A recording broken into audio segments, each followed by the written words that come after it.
Dipayuneun mimbar Gusti sim abdi sumerah diri angin ka Gusti yang widi nyadiri sejak babakti.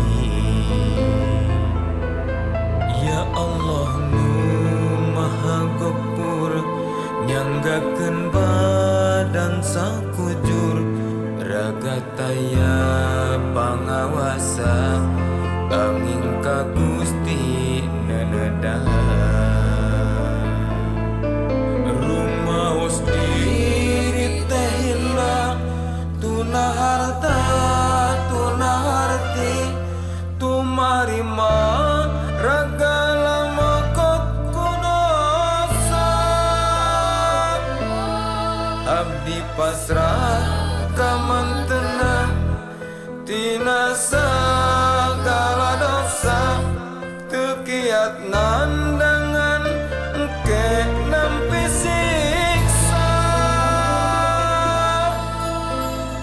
Ya Allah neudah hampura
dipayuneun mimbar Gusti sim abdi sumerah